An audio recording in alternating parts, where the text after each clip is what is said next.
So we're trying to create promiscuous sex, associating sex with cheap and fun stress relief, not love.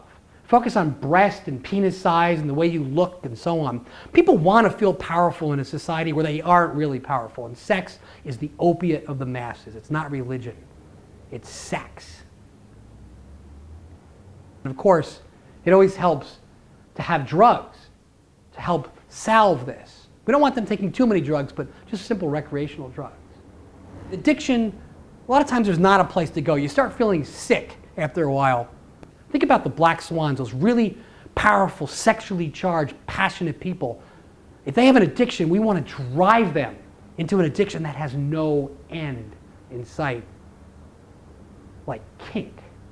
Kink is about putting on a mask, becoming somebody else.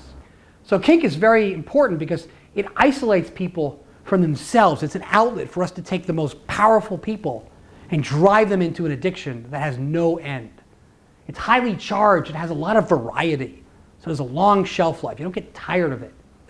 People are not likely to seek outside help. You're hanging around with a milieu of people that perpetuates this. And it's full of distraction and shame. And most importantly, it's very demonic. We want people isolated from themselves. The nature of the pyramid, as you already know, is very demonic. So we want them having demonic sex. Makes a lot of sense. So your sexual behavior is consistent with what you see. It appears natural to you.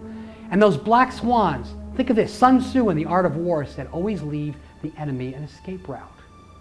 That powerful black swan, you don't want them focusing on fighting the pyramid.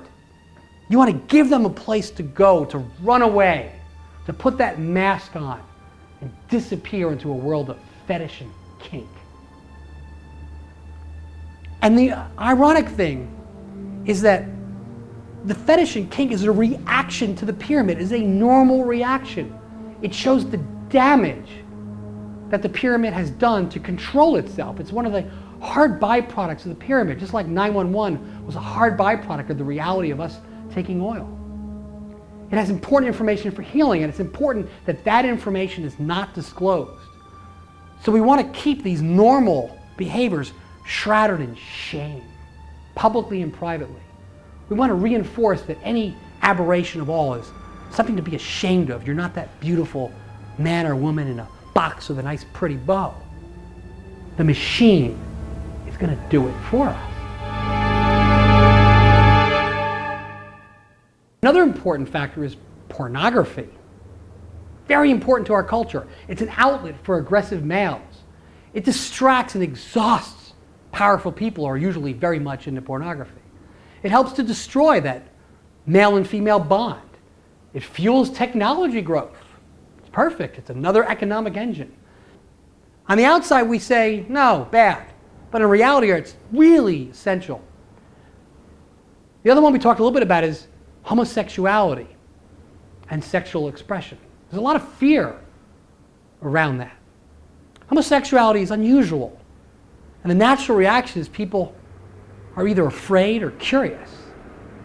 The idea is to drive them into fear, that herd mentality. Most people are curious about such things, so the idea is that they will naturally become afraid of it. And we can control them. They'll hate their own curiosity. They'll hate themselves. They'll be afraid. And on the flip side, queer people tend to think out of the box, and they provide a tremendous value for our society and artistically and in many ways. Alan Turing broke the German Enigma code. He had to be kept in the closet because he was a homosexual, but he thought out of the box.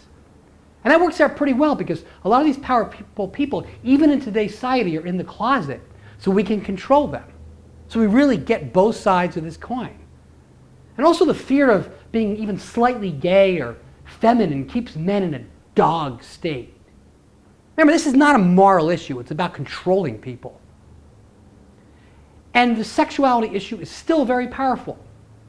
We've instituted gay marriage to extend its shelf life. People have accepted homosexuality, so it's no longer a decoy. We created a new decoy, gay marriage. We got plenty of other decoys. Bisexuality, transsexuality, lesbianism, bisexual lesbianism, and it goes on. And the idea is to keep people away from the real issues of gay marriage, which is healthcare cost and abortion rights and things like that, and focus on the emotional issues. So really, from our orchestrator perspective, we have to recognize that and play both sides.